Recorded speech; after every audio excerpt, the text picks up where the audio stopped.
to date.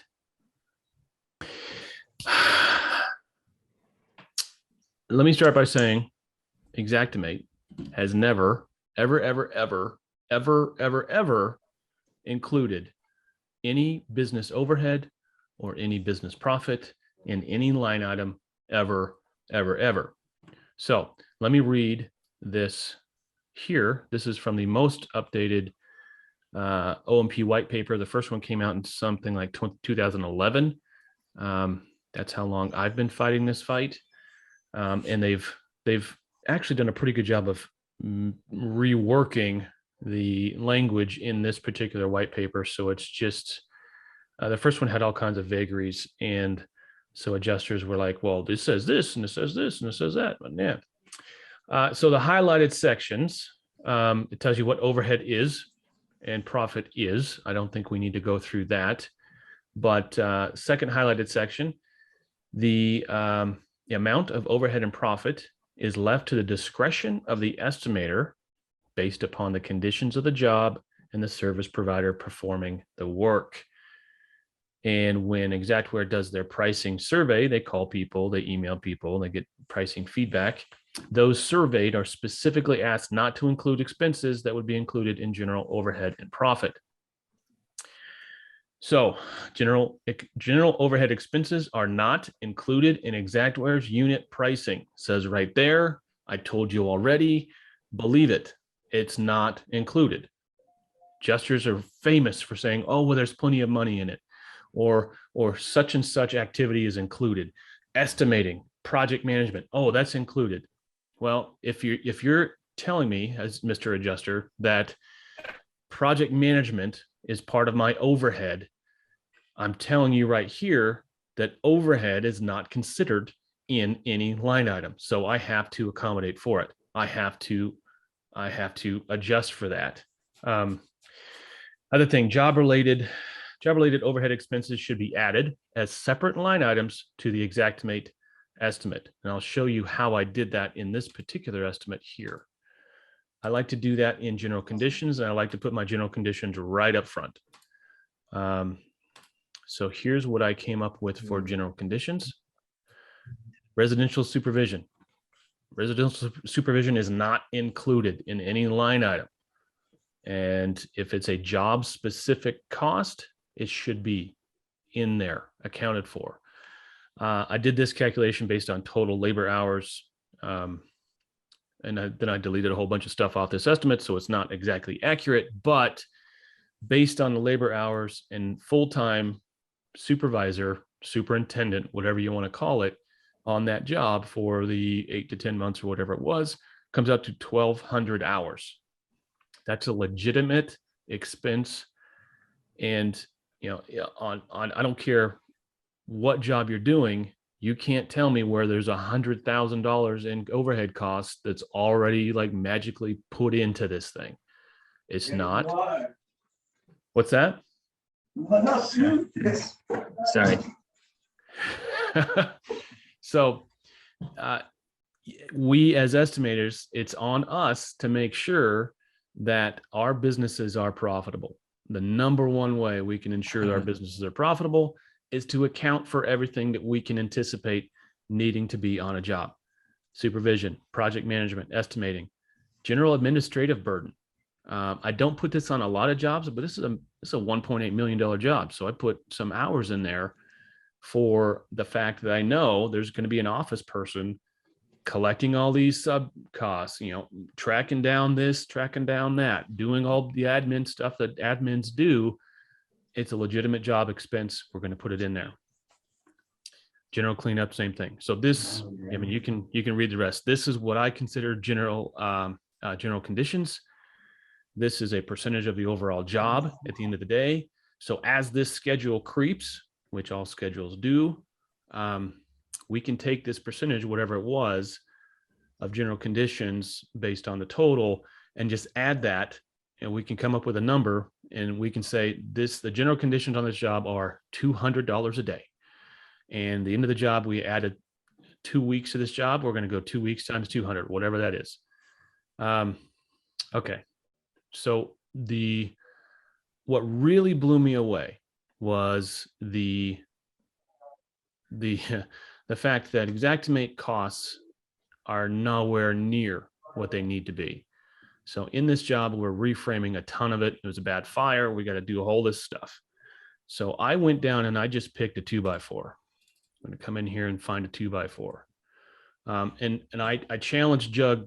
I challenged Doug to challenge you guys to show me in any line item in Xactimate where any amount of overhead or profit was considered. Did anyone do that homework?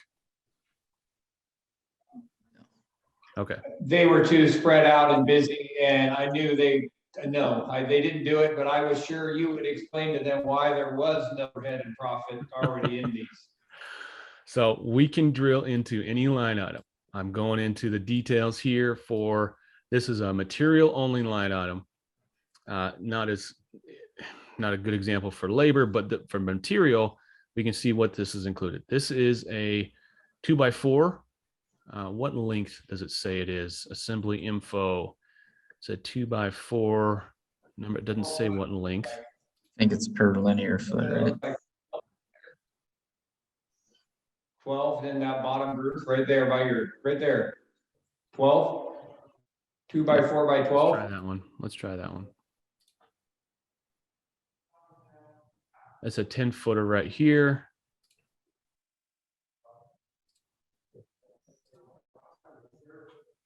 But so it's saying that's a 2x4 by 116, whatever that length is, 10-footer, I'm thinking. It's saying it's going to cost us almost $11, $10.93.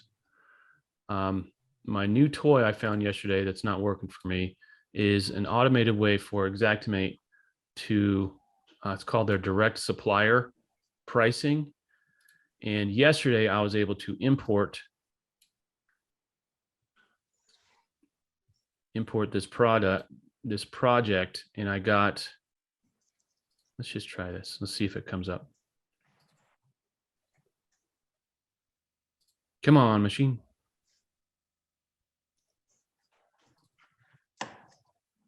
But we don't need that. It was nice. It's slick. I think it came out in beta in the fall. Here we go. Here we go. So this should be the same project. It pulls all my materials and equipment. Let's come into framing.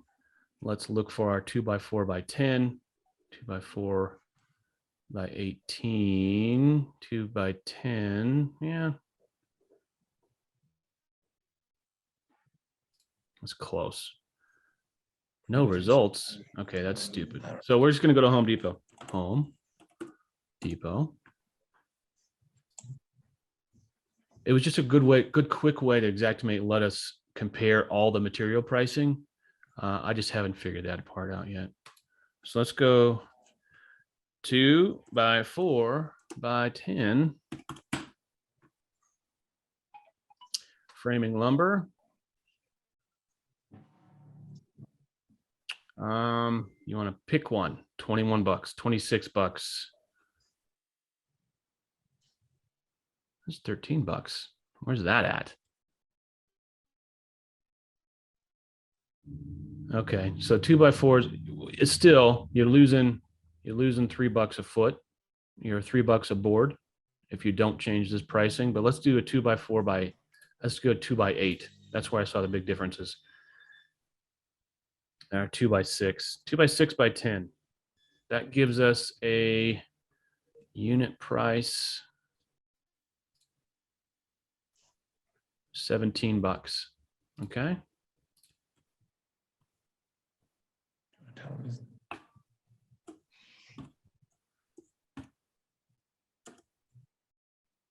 $21, depends on where it's at. So still, that's below market. I just pulled this price list today. This is the March price list for this particular zip code. Oh, let's change the zip code, shall we? 98683. That might alter our pricing. Yeah, maybe not. $21. So you're $3. So what you would need to do, if you're doing this correctly, would add $3 to your market conditions. But guess what? That means you're breaking even. I'm not quite there yet. $4. Let's add $4. That gets us to 21 something. But that gets us to break even. Okay, so I've shown you a little bit of the nuts and bolts in Xactimate. Now let's do some math. Doug, will you tell us for West Coast Fire and Water, what is the business overhead based on annual revenue as a percentage? Gee, our overhead is hugely high. We're working at getting it down. I would say, geez, what would you say, Jonathan? The 30%? 30, yeah. I mean, we got a really high overhead. That's really high. Yeah, I mean, Bridges construction's overheads at like 13%. And that's really low. Okay. So you guys are blend those two. Let's call it 20. 20. That's just for our math, 20% overhead. Now, profit, net. What's your net goal at the end of the year, percentage wise? 12. 12. That's a good number. So you're looking at, imaginary number at the 20% for overhead. I get that. You're looking at 32% margin. You need to make 32%. Do you know what kind of markup it takes to get to 32%? 50. almost 50%. There you go. Boom, 50%. What kind of markup is 10 and 10? 16. No, markup is 20. 20%. Yeah. Kind of margin. The margin is 16. You're right. You're exactly right. You guys are getting ahead of me. I like it. So if you've just told me that you have to make a margin, you have to have a markup of 50%. And if you're only doing 10 and 10, and assuming you're doing the costs like we just did them, we're going to break even on costs, you're only getting 20% markup. That leaves you 30% of your markup to go get somewhere. Right? Can we all agree that if you don't find that 30% markup somewhere, you're losing money? Yes. Yeah. The easiest way for you to ensure that that markup is there is to build it into the front end into your price list. So what I do with a lot of my clients is I go through equipment, labor, material. What do you want the markup? What do you want additional markup into that price list? Assuming you're going to get the 20% on the backside. Some of them do a lower percentage on equipment, a higher percentage on labor. But right now, with the prices and the material pricing I'm seeing, I'm telling folks you need to entertain the fact that you need to sorry, I'm brain fart. You need to mark up your material 40%. This day and age, gas prices north of $6 a gallon, some places, you have to mark up your materials 40%. And guess what? That's what real contractors do, right? On the bridges side, you don't just take your sub bids, right? You don't take your material and just push it through and put a 10 and 10 on it, do you? What's your markup on material on the construction side? If it's through Xactimate, it's a lot higher. Yeah. You've got to mark it up 40%. So that's where I am pushing all my folks to look at the price list. So I already showed you where Xactware says they don't accommodate, right? They do not account for overhead or profit. You've got to build it in. Well, let me ask you this. Yeah. When you're okay, so you obviously, if you send it off to an adjuster and you've adjusted the price list, I mean, this is, first of all, you're not trying to hide it from these adjusters. And I think that's the mindset that we got to keep in mind. We're not trying to hide it from the adjusters. We got to, but at the same time, when you adjust an entire price list, are you doing that line by line or how? No, we're doing it. We're factoring the entire thing at the source. So can you show that just briefly where you do that at? You're breaking up pretty bad, but I think I know where you're headed here. Tools, keep up with me. Price list editor. What is What's that? what is the Sacramento You're price list? super delayed. That's all right. I'll wait. We can't see your screen. I'll wait for it to catch up here. What is the what's the Sacramento price list? We dropped you for a minute. Sacramento price list, do you know what it's called? Is it called Sacramento price list? Is it CASA? Okay, CAUK. Yeah. Yes. Okay. Here's what I want you to do in every single one of your markets. First, you got to go to markets. You got to make one, name it, and I would say Ukiah, California. Just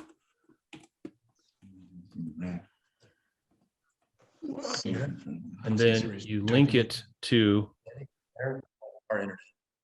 This building. you have to link every price. You should be able to see some of the shit. You have to link it to the existing market. You see, you following along? Doesn't matter. You can do it on freaking the other Yes. side too. Okay. And once again, we're recording this. You can go back and do it. Oh, And I've got about 4 videos on YouTube about it. So, Okay. so here's your Ukiah.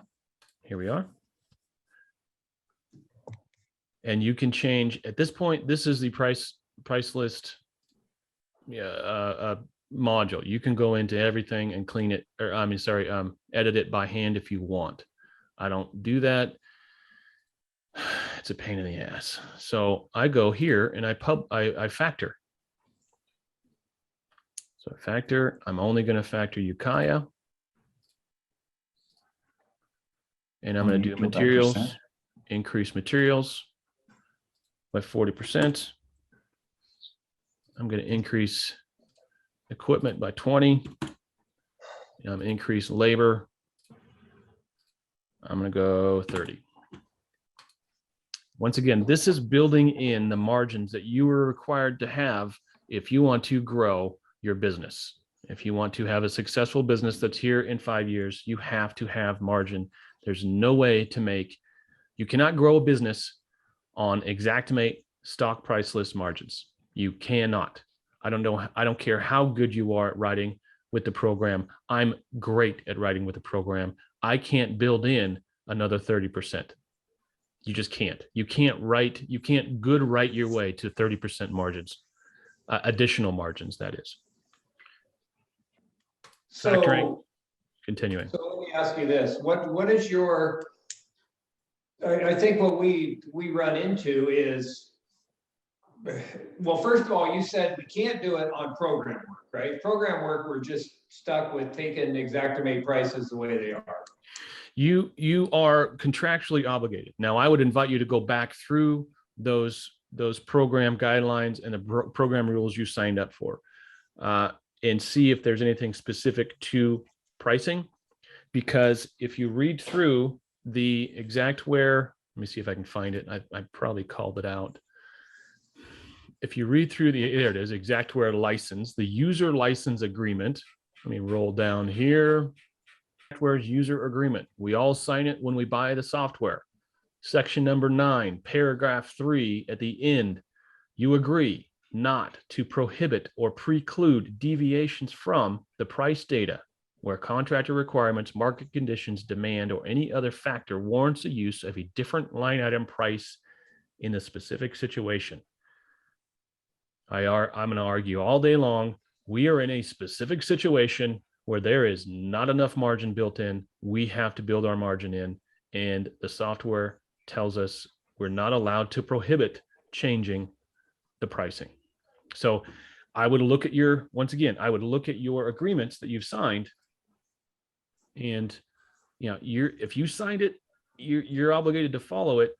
But if it doesn't say that, I would invite you to push the envelope, push the adjusters, challenge them to answer. If they say, well, you can't do that, show them this white paper, show them the other white paper, and say, according to this, I can. Can you tell me why? Just tell me why. Don't fight with them. Just ask them to come up with a good reason. They can't. They don't have one. They don't have one. It's because it's like I do with my kids because I said so. Well, it doesn't work in the real world, right? We're contractors. We have contracts with our clients, but I mean that's the biggest reason I don't encourage people to do program work, because you're tying your own hands and you're obligating yourself to take on additional admin burden, additional responsibilities, and additional risk for no additional compensation. And I could tell you 100 different stories how guys dropped program work cold turkey. They reduced their revenue. Their annual revenue went down by half, but their net doubled. So it's a story I've heard over and over and over again.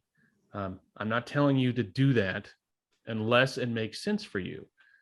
A lot of guys see the program work as a loss leader. Like, that's how I'm going to get my work. That's how this adjuster going to call me outside the program. They never freaking do, by the way. But is it going to win me favors with the insurance company or whatever? They see it as a marketing expense. Well, there's a whole lot cheaper ways to market your business. There's a whole lot cheaper ways to get business and get those leads. And if you're truly going after the higher end work and the schools and stuff, schools don't care what program you're on. They want you to do a job. They want you to do what you say you're going to do in a high quality of work at a reasonable amount of time for a reasonable amount of money. That has nothing to do with program work. I know some of you are like, oh shit, they're going to kick me out of programs. I'm not saying that, but I am saying you can make a whole lot more money doing something different. So let me ask you about the mitigation estimates. Mitigation. Do you do this thing? I mean, do you approach them the same way you do the reconstruction estimate? I use the same price list, the same modified price list. Yeah. And I mark it up. I show the markup. And, there's this misconception that there is plenty of money in it, especially when it comes to mitigation side. And that used to be true. It used to be partially true. I started in the industry in the year 2000, and that was well before Xactimate was this fancy thing. And we did a lot of T&M. We had a schedule of fees, and we had a time and material contract. And at the end of that contract, it didn't matter what job, what function we were doing, that contract had 10 and 10 built in. We were going to mark up whatever was on that T&M 10 and 10. And that's how the big boys do it anyway. Belfour, they do it today. They'll do a huge multi-story mitigation dry down. They'll do it time and materials. They'll list everything out and they'll mark it up 10 and 10. So if Belfour can mark up their mitigation 10 and 10, what's the difference? We're just combining our labor and our material stuff into line items using Xactimate. It doesn't preclude us from marking it up. So my latest marketing campaign is #paid-in-full. I've got folks in New York. I've got folks in Texas. I've got folks in Louisiana, Arkansas. They are marking it up 10 and 10. They're showing it and they're using Xactimate and they're getting paid in full. So it takes a fight at the first of it. Sorry, Doug, I interrupt you, but they get over it as long as you stand your ground. So again, you're doing Xactimate prices on a mitigation estimate. You're marking it up within the price list itself, and then you're showing a 10 and 10 on the backside right there for them. Is that correct? Yep. What is the big thing? I think any of us would agree that we want to do that, but we get such kickback on this. We get kickback all the time for just supervisor hours that we put in there and they go, we're not paying them. And obviously program work doesn't, but anyhow, they just go, we're not paying them. We say, well, we're not doing the job if you don't pay them. They say, fine, don't. We just deal with that so often around here. They just don't budge. It's like you're spending their own money. What has been your experience with convincing them to understand? Well, you're never going to convince somebody of something that they don't want to believe. There's a very real thing called cognitive dissonance. And the essential thing is, if I hold a belief so strongly that what you say hurts me and challenges that belief, I'm going to find a way to call you a liar instead of trying to absorb that belief and absorb your point of view and change my belief. People are more apt to burn the messenger, blame the messenger and call you a liar and a ripoff or a cheat and whatever else, instead of reevaluating their core belief. Because reevaluating their core belief would mean that they've been believing something or doing something wrong for a number of years, and no one wants to admit that, but that's the reality. So instead of trying to go after the adjuster and convince the unconvincible, I invite my clients, and I'm going to invite you right now. Who is your client? Is the adjuster signing your repair contract? No, Are you going to put a lien on the adjuster's house if they don't pay? we've thought about it, but no. Right? You want to throw some bricks for sure. But there's a huge swath of this industry who has taken it upon themselves to take responsibility away from where it needs to be. We've taken too much responsibility from the insured. We've taken too much of a load and responsibility for their claim away from them. And we say, oh, we'll handle it. We got this. You don't have to worry about it. Just sign here and you can just go to sleep. Well, guess what? By doing that, we've put ourselves in a position where we don't have the leverage. We're trying to do things that they have more leverage to do on their own. So once again, outside of program work, I invite you to say, Mr. and Mrs. Client, Mr. and Mrs. Smith, here's my estimate. Do you believe this estimate is accurate, is true? Here you go through it with them. This is an educational process. A lot of these turn and burn contractors don't have the time or the patience to do this, but this is what it requires. You have to get them to buy into that estimate. You have to get them to buy into the fact that, yes, my kitchen was $50,000. Yes, my counters were $12,000. Yes, I believe that's a true number. And then you go, okay, Mr. and Mrs. Smith, if you believe that's a true number and I'm being real and we're being honest, here's my total bid. You submit that to your insurance company for reimbursement. So Period. let me ask you this. So you're doing a repair estimate and you put in the painter's time and you figure, and let's say it gives the painter $70 an hour for a painter. We look and we say, dang, we make great money on painting. Our painters cost us, we have in-house painters, let's say they cost us $30 an hour each, plus with workman's comp and other stuff, we have, let's say, $40 an hour into those painters. Is it that low? What is it, John? Your burden's going to be higher than that. No, our burden's we have a really good work comp. About 40. Okay. We have good comp rates. So your fully loaded labor is $40 an hour. Okay. And Xactimate is giving you 70. Okay. And Xactimate's giving us 70. So on one hand, we're like, dang, that's great. How do you, and when the adjuster calls you out even and says, hey, let's say they got into the weeds with us and said, your painter here, that we're getting 70 an hour and you say you have to mark that up. How much does your guy get paid? How do you, because on some of these things, I would say that's part of the struggle for us is some of the Xactimate pricing, we make bank on. Right. But not all of it. But on other stuff, we get hosed on. Try that with plumbing and electrical. Or tile. Yeah. Right. You're not speaking to the trade. You're speaking to the job and the job and your business on the aggregate and on the whole. Yeah. Everyone can poke a hole. Everyone can try to argue to the exception. Okay. But once again, they're not the client. And even if they were the client, I'm not going to let my client go into my books, right? I'm not going to go to Denny's and bring my own eggs and say, hey, this is too expensive. Here's 6 eggs, right? We all know, let's be real, it's not costing you that much for the eggs.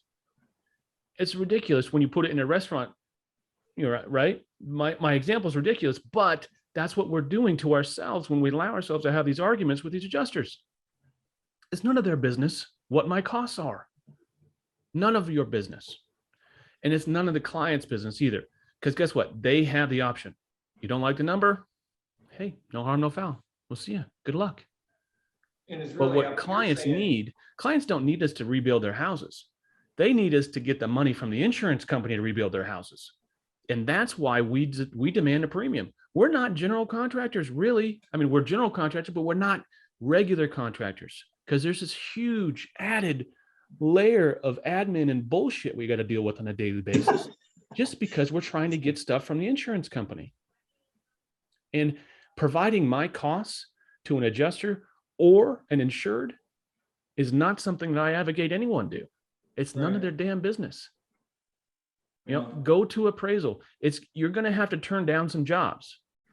And so I'll tell you what, the best sales job I've ever done is a job where I showed up and I walked away. I showed up, I showed that I could do the job. I had the ability to do the job. I can start here. Oh, that sounds expensive. No problem. Here's my card. Bye. They call me before I even got to the next job. Hey, let's talk about this. We need to get over this fact that we need them. That's not true. They need us. There are maybe $55,000 restoration contractors in the United States. That's about $25,000. $25,000. I keep saying dollar. 25,000 contractors short when we start getting Cat 5, Cat 4 hurricanes hit month after month after month. 200-mile tornadoes through the Midwest. There will never be enough of us to do the work that needs to get done. So we need to start acting like we are in demand. We're not asking permission. You need us. And that's the perspective we need to have. Don't need to be cocky. Don't need to be over the top about it. But the reality is, did you wake up today and go out your door looking for a headache, looking for somebody else's problem to take on? Taking on somebody else's problem, taking on somebody else's headache has a cost. And So $30 an hour is might be enough. Probably Let is. me ask you this. So it's a construction estimate. It's with State Farm. It's not in any program. The adjuster asks us to send him an estimate. We go ahead and put in 20% here, 30% here on the different things, and then ship it off to him. They typically are gonna, as soon as they see that estimate, isn't there something, Jonathan, that shows that the price list has been modified? When we had individual line items, I've never done it on a whole scale like that. Not on program jobs. Not on non-program jobs. Yeah, program Okay. jobs, all kinds of flags are gonna, sirens and bells and whistles are gonna start going off, and the entire estimate's gonna be redlined. Right. Because you're not just saying using on the custom prices. But so what I've experienced a lot of different, I've been pushing custom pricing for about 4 years now. So there's a lot of different reactions, and there is a certain percentage that don't even see it. They don't see it. It's a construction contract. They see the 10 and 10. They don't do anything else. And they're like, oh, okay. But as you guys know, every single Xactimate estimate has a price list right on the front page. All they had to do is read it. And if Because you're you using a read different it, price list, yeah, so they like- go, oh, well, why are you using a different price list? And then you have that conversation. Don't be afraid of that conversation. There's no way through this until you have that conversation. So until you have the conversation, you develop that understanding with the adjusters you work with on a daily basis, you're always going to be knocking at that door, bumping up against that. Oh, I don't know. Just So get through it. when you put in a price list like that, does it show a different line item for the name of the price? Does it show like custom price list or something like that on the front page? What do you rename? Like on the Ukiah one, I think it's UK.ca or whatever. CAUK. See, and then what would you if you were, because you basically said you rename your price list. Let me show you. What are you naming these things? Let me show you. I'm just going to go to this. We'll stay on this fire estimate. Revision 4. Let's share it up. There we go. So here it is. It's Southwest Washington, quarter Q1, the year 22. That's what I call it. So this is what you call the price list. We came up with CAUK, or what did we say? UKCA is what we came up with. And then when you publish it, you're going to give it a publication version. And this is my version, Q1 year 22. And that's my nomenclature I'm going to use going forward. It's going to be whatever zip code or area or region, followed by Q1, Q2, Q3, 2021, 2022, You just 2023. reprice every quarter or take a look at it every quarter? Well, now that X1 has actually made it easier to do this, because before you had to factor the price list.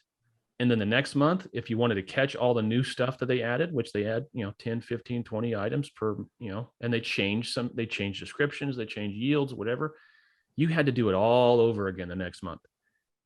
But this way your factoring stays in and you just republish it at the end of at the beginning of the next month. And it's all in there. So your question to, does it look different? Does it look different? No. Mm-mm. This is all custom. This is all factored. Can you show us again how you changed? Because you were really choppy on our end. It wasn't your internet, it was our internet. But can you show us again where you went to create that custom price list? In Xactimate, Okay. tools, right at the bottom, price list editor. And once you click it once, it's going to be in your Chrome. And so you can just start typing. And I come in here, what's there? Pricing.exactware.com. That'll get you there. And then what do you do? And then how do you change to go to that 30% thing again that you did? Well, I factor. First, you got to make your market. We already made our market, UKCA, right? And you got to, so you factor it and then you publish it. Did we go this far? Did we get this far? I don't think we did. No, we were looking for the spot where you said, I'm gonna add 40% to this, 20% to labor, this. It's right here. It's right here. Factor prices. So Okay. click that again for us. Okay, there it is. And then select your market. And then do your thing. Okay. Got it.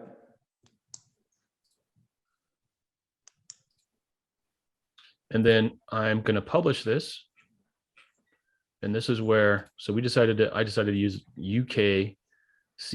That's going to be the custom price list that I use. I'm going to push it out to all my licenses, allow others to copy it in Xactimate 28. And this is where I go Q1, and now we're practically Q2 now. So we're going to go Q2 underscore 22 next. And you're almost done. Almost done. So what did we say? It was UKCA Q2 underscore 22, right? This will not come up in your normal price list selector. You got to download it exactly. That's what it's gonna say. So you've got to, when you get in here and you do your claim info, parameters, you're going to have to request it by name. You caught up to me? Yep. Mhm. And this is where we go UKCA Q2 underscore 22.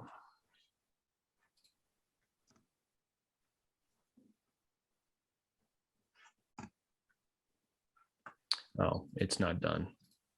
It's not done. But anyway, that's what you would do right there. Interesting. And that's as complicated as it gets. On mitigation, a lot of folks just feel guilty for making too much money. And they say, well, I'm not going to mark it up because I'm already making too much money. I would challenge that person. I would challenge you to quantify, to define your terms. How much is too much money? And are you really making it?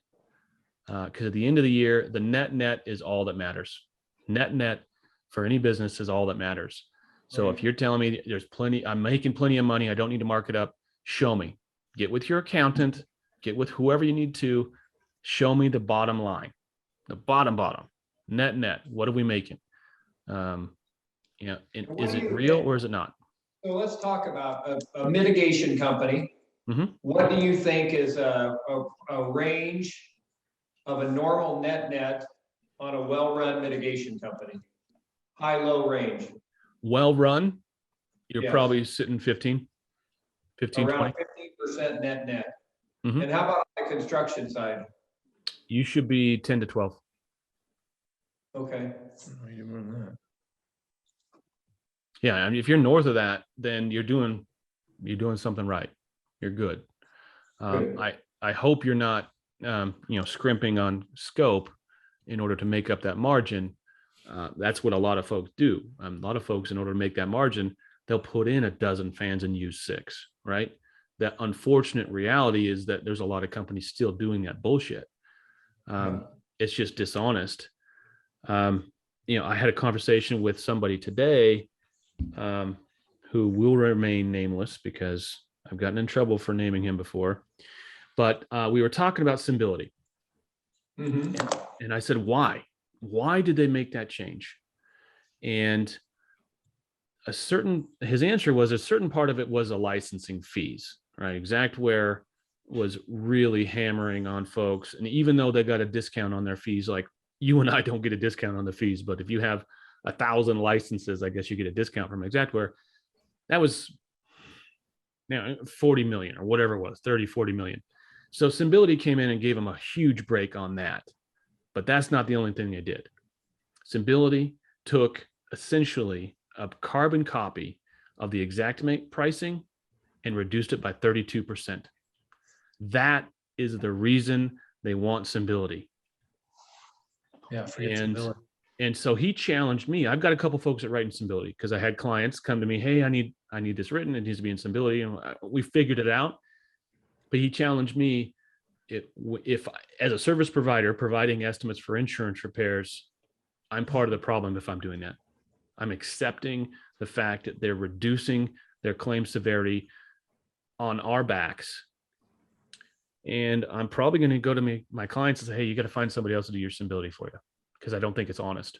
There's no way, there is no apples to apples direct comparison with Symbility and Xactimate. And that's intentional. They want to hide it from you. They want to make it hard for you to do that. There is no way.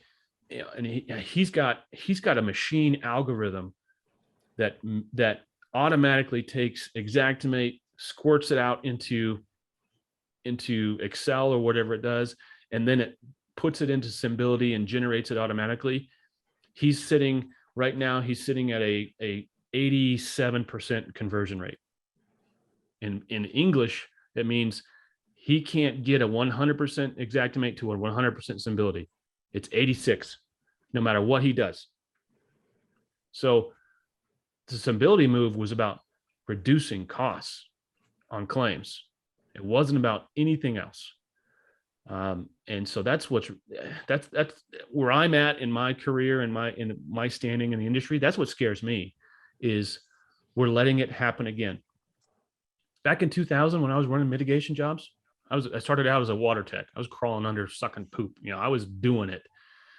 We put 10 and 10 on everything. Mitigation, roofing, doesn't matter. About 2005, 2006, Allstate came along and said, we don't want to pay 10 and 10 on mitigation or roofing.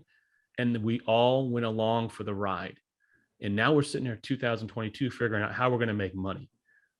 And Symbility is the same thing all over again. We're going along for the ride. And someone's got to say something. So I'm going to say something because I got nothing to lose, right? I don't have $1 million, $5 million, $10 million restoration company to lose. It's just me. I've got some estimators. I'm doing fine. So I can be that loud voice. But also it takes folks like you guys to go, you know what? No, thanks, Safeco. We're not going to do it. If you want an estimate from me, it's going to be an Xactimate because that's what we know and that's what we believe is fair. Right. Symbility's, it's a trap. It's a trap. Yeah. And probably those white sheets that you had that you said were White paper. that you went off and show an adjuster, hey, look at this. And where do we get those? I'll email them to you, but you can download them from Xactimate. You can find them. You can search for them, but I'll email them. That'd be great. Thank you. Yeah. Jason, any questions? No, and I think it's pretty clear. And I mean, does not work with program work, correct? Right. So But other than Oh, there's Valentine. Valentine's here. Oh, how long has she been sitting out there? He's been on for the whole time. He's been listening. Oh, well, let's get in here. Welcome to the party. I was just calling to see if you had any questions. So Yeah, I'm gonna bring him in here. It's not letting me. Oh, there it is. He'll be in here in a second. So custom pricing, the very least, there he is. play with it. Just play with it. If it scares you, if it makes you nervous, do a 5%. Do a 5% boost. And guess what? That 5% is 5% directly down to the bottom line because you're already doing that work. You're already incurring those costs. All you're doing with factoring is increasing your profits, which is there's no shame. There is no shame in that game. We are here to make money. We are not here to run charities. We are not here to feel good about what we do. I hope we feel good about what we do, but that's not our purpose. Our purpose is to make money and make our businesses money and help our employees and help everyone else come up. We can't help anyone if we're broke. Yeah. Valentine, did you have any questions? I know you have been listening the whole time, but any questions? You're on mute right now in case you wonder. There he is. No, I do not have any questions now. Thanks. Okay. Well, good. Andy, this has been great. I think it's a good, not just the particulars, but the philosophy as well. I think that even almost more of the philosophy has been helpful, but I would say the whole thing. So thank you. Thank you again for your company stepping in when our people, we lost some key estimators and again, as we factor in the cost to do some of that, I could see us, will we ever get more estimators? Probably, but it gives us, especially during the times of crisis, when we have a zillion floods or fires come through, a company we can not only use regularly, but bounce into as well. Yeah. Now, really, Gives you I pressure know we relief. write all of our own construction estimates, but you write off of Matterport? Yeah. Do you charge a percentage or do you charge a flat fee? No, we're always straight hourly. What do you find is, I'm sure it averages out to an approximate percentage. Do you have what it usually comes in around? It's less than 2% on the vast majority. But that 1.8 I wrote, so keep in mind, I drove 3 hours to Portland, did my own Matterport, drove back, had multiple phone conversations with this guy, all hourly. 1.8 million is going to cost him about $6,500 worth of my time. That's not bad. That's Wow. less than a percent. It's going to work out to 0.4% of 1.8. Now that's not typical. That's big numbers, right? The small stuff, $5,000 mitt, it's probably going to cost you $200 or $300. So that's way beyond, that's more than 2%, but it comes out in the wash. And at the end of the day, you're spending the money anyway. You're spending the time. And what I like to say is, where is your time best spent? In front of a computer doing this, or out selling, or out managing, or out dealing with the fires that come up? So yeah, that's been my mission since I started in 2012, is I want to make it easier for you guys to do your jobs. And we'll just handle the back office stuff and white label it, and we'll all get on with life. So I'll give you one parting thought. So this big job that I did for this guy, he's not a restoration guy. He's a custom home builder, but he found me on the internet. And he said, I need Xactimate because as my client asked, he just did $100,000 remodel on this kitchen. Then now this house is burnt, gone. So the client said, hey, I want you to do this work. And he said, well, I don't know Xactimate. I don't know. So he found me. So end of the day, I put this $1.8 million brick in front of him, and he's shocked. He's stunned. And he said, well, how am I going to get the insurance company? How is the insurance company going to pay this? And I said, if you don't believe 1.8 is the right number, he won't believe 1.8 is the right number. You have to believe in the number. And if it's not the right number, let's back it up. And then we went through it. We went through everything line by line. Is this necessary? Yeah. Is this necessary? Yeah. Are you going to have to supervise this job full time? Yeah. Are you going to have to bring in a boom lift to get the material back up on the roof? Yeah. So what in here that we're charging for is not necessary, and we couldn't come up with anything. So it's the adjuster's never going to believe you if you don't believe it. So that's what it comes down to.